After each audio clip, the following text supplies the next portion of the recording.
Oh shit! What was that? Hi Crypt Keepers, thanks for tuning in to AmysCrypt. In this video, we will examine 5 videos showing pretty compelling ghost evidence captured during my October-long Halloween series. The first piece of evidence brings us to South Australia's Old Tailem Town. This place is made up of historic buildings that have been relocated from all over Australia, creating an artificial ghost town. While some of these buildings are claimed to be haunted, none have quite as fierce a reputation as the old Walsey Church built in 1900. Within this building, many have claimed to encounter the spirit of a child said to have died on the property many years ago, and another spirit of a darker nature who manifests as a tall, shadow figure. During this paranormal investigation, I placed a locked-off camera inside the church's back room. This is where a doll, dubbed Baby Jesus after being used in a nativity display, had been thrown across the room. I had placed the doll in the centre of the room, exited the church leaving it completely empty, and left GhostTube SLS to monitor the space. This app uses the multiple cameras on the iPhone to detect depth, as well as advanced augmented reality software to look for human-shaped figures in the environment. You can also download this app for free on both Android and Apple and give it a try for yourself. You'll find links below in the description. During the hour that the church was left abandoned, one very interesting piece of evidence was captured. Throughout the footage, many orbs can be seen within the room. I do not claim these to be paranormal, and they are most likely dust particles. Yet there was one large white orb to float past that triggered the GhostTube SLS application to map a partial figure within it, just for a split second.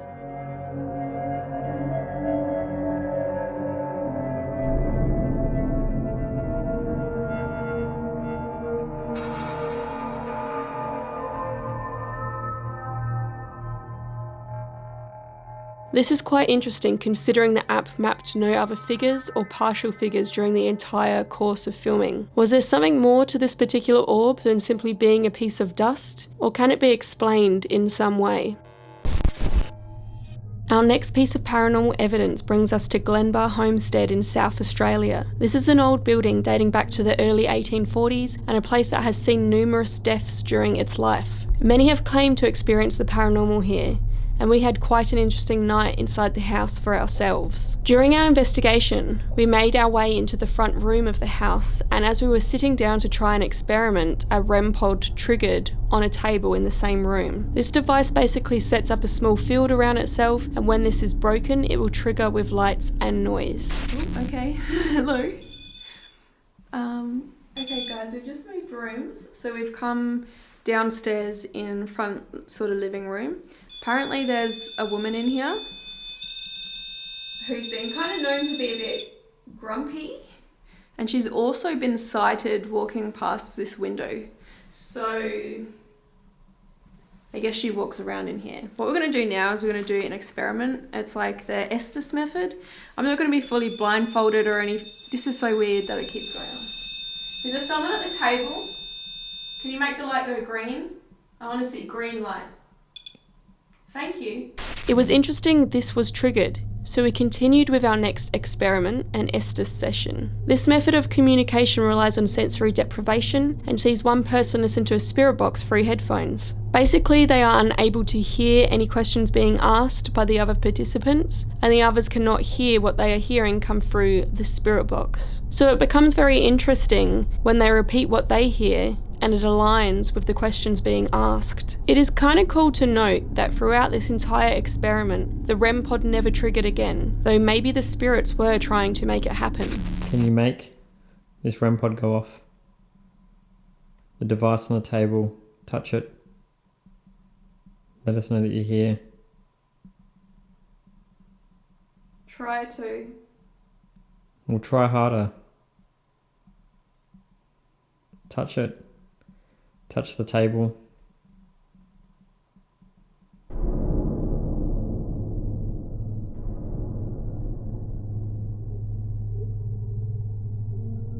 This wasn't even the most interesting thing about the session. During the questioning, the names William and Will were repeated. This is very interesting as those names have supposedly come through many times in this type of experiment and are directly linked to the history of the house, with William Rankin being the home's original owner. What's your name? William. William. And the very first people coming into this area was a fellow by the name of William Rankin. And William Rankin came across on a boat from Scotland and settled here with his brother, Dr. John Rankin. We got a few names that come out regularly out of our devices. We do have William or Will come out quite regularly. And it could be a lot of people call Will, so it could be a lot of different people. But it's weird that you do get some of the names of the people that we hear. What year is it, William?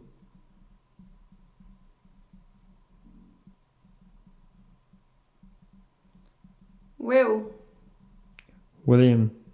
There were some other responses that tied into the home and the church that sits on the property, which was a place where a young boy is said to have died in a tragic accident where he was hanged. You in the seat? Rope. 6. Can't see any rope. William, how did you die? The church. Did you die in the church? After the session, I even reported to feel sweaty despite the night being freezing cold. Weirdly, I feel sweaty now. Like, I'm not hot, I'm cold, but I'm sweating. And the sweat is making me feel colder because it's wet. Is that weird? Could these be direct responses from spirits of the past? Or do you think it could be explained by simple coincidence? Now we move on to the Willow Court Asylum located in Tasmania. This now disused mental health facility dates back to 1827 and is the oldest of its kind in Australia. The following evidence was captured within what is referred to as the Ladies' Cottage, a place many claim to be haunted by past staff, patients and even children. We began our investigation in the upstairs main hall, where we placed out several small movement sensor balls. These will light up flashing colours if they are physically moved. It is interesting to note that different balls lit up all around the room several times. Alright guys, so we've just set up, you can already see one going, a couple of balls here. Oh, thank you.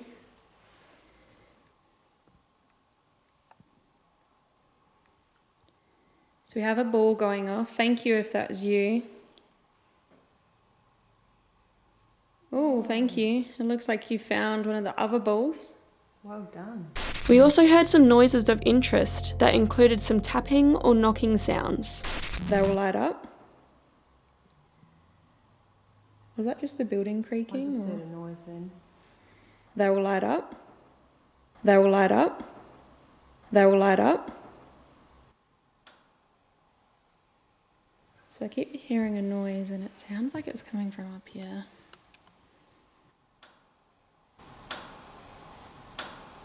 Though these could be attributed to natural building noises, we also captured some others that appeared to be muffled voices. These are intriguing considering we did not hear them at the time of filming, and we were completely alone in the asylum.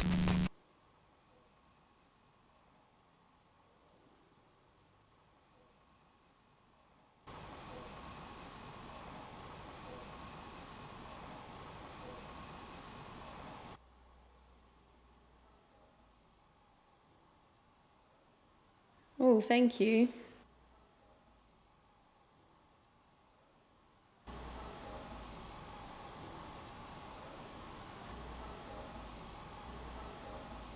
Do you think that these could be actual EVPs captured of spirits having a conversation or caused by something else?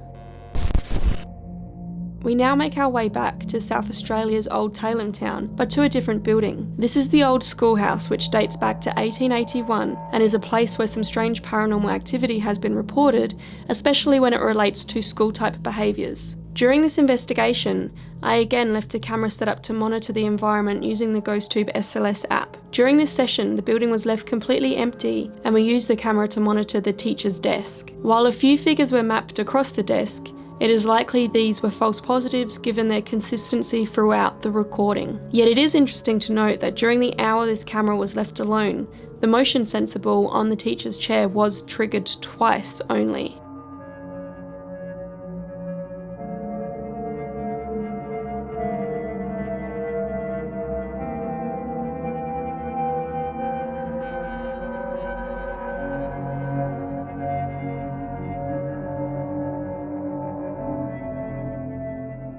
However, the most interesting piece of evidence here were a series of sounds captured. While there were many noises picked up, which could have been due to the building's age, there were a set of noises that almost sounded like they were interacting with or tapping on the camera. One even sounds like an object being dropped and bouncing close to the microphone.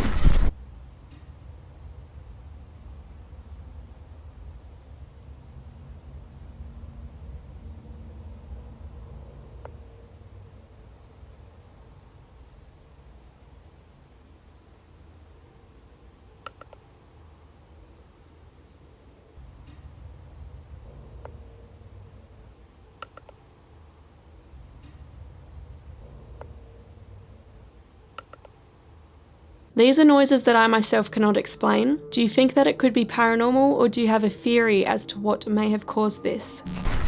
Before we head into our number one spot, I wanted to share a bonus piece of evidence which actually ended up being debunked by some of my viewers. During the episode I filmed inside Old Talem Town's haunted church, the flashlight or torch in my pocket began to flash in a way which was strange and that I hadn't known it ever to flash before.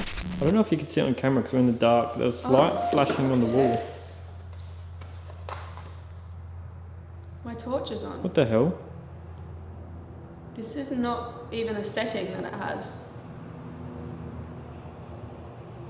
It's never flashed. It does a quick flash, but it's never done look, that. hang on. Alright, this is its... Let me demonstrate. It has on full strength, on second strength, and then strobe. And it always looks like this for strobe. I felt that I could have accidentally pushed its on switch, but was interested in why it started flashing in this way. A couple of you pointed out that some torches do have a special SOS setting, and it turns out my torch also has this, so thank you to everyone that commented letting me know. This does, however, make the later GhostTube app response of Soldier we received in this episode seem a little more fitting than I had previously thought. Soldier. The number one spot on this list of creepy ghost evidence is reserved for something crazy that happened within the Glenbar Homestead's church. This building wasn't always a church and originally functioned as a barn, with its upper area later being converted to hold religious ceremonies. At least one death is said to have occurred here, and many have claimed to encounter the paranormal in the old church. During our investigation, we took a seat on one of the back row of benches. Here we conducted a spirit box session and didn't get a whole lot through, though there were some responses of relevance. While we were seated, we had left a large plastic case, which holds my camera and paranormal equipment, propped open at the front of the church. We had done this to act as something we could use to rest my large camera light on, to illuminate the front of the church so it could be seen in our shots. We questioned the spirits for some time, though things got interesting right after I started to ask questions of a religious nature. Soon after this, my case was slammed at the front of the church, which startled us both. During the commotion of this, the spirit box also appeared to say my name. Oh shit! What was that? What just happened? Oh shit! What was that? Oh shit! What was that? Oh my god! What happened? Did the light just go off? The light just... something just fell. Turn it off. Fell. We're then left in complete darkness, as the case being slammed caused our light to be closed within it. So we make our way to the front of the church to investigate what happened. I cannot say for sure what caused the case to slam. I tried to rationalise this in the moment as perhaps being gravity or a bat flying into it, as we found once the case was slammed, there were some bats in the church. Yet the more I think about it, it really doesn't seem like either of these. It would have sounded different if a bat were to fly into it, and it was such a clear slam. We also assume the bats only flew out of the ceiling in the first place, as they were also disturbed by the loud noise. Gravity doesn't seem likely either. The case itself is actually pretty stiff and would need to have been left on such a steep angle to actually close. I've tried to replicate it, and the noise of the slam is never as intense when closed by gravity, especially to be heard over the top of a spirit box. I know the case was fully open when I left it. I know this as we had to have it left fully open to act as a stand for our light. Adding to this all, one of our movement sensor lights triggered behind me as we were trying to debunk it. I turned around to see the ball actually moving. Unfortunately, due to our delayed reaction and the angle we were on, we only caught the end of the ball flashing, and it is difficult to say if it is actually moving from the footage, or perhaps just an optical illusion caused by its own lights. It's not like a floppy thing, like I actually need to... And the cap was gone off now. It's moving. It moved. Am I making it? It actually was rolling.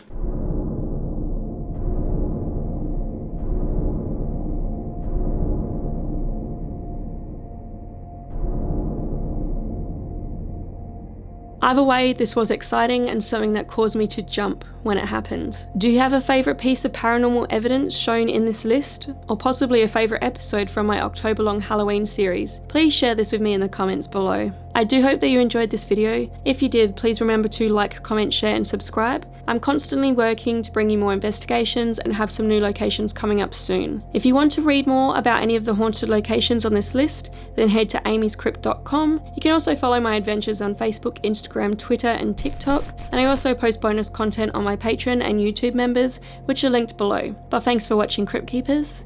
Until next time.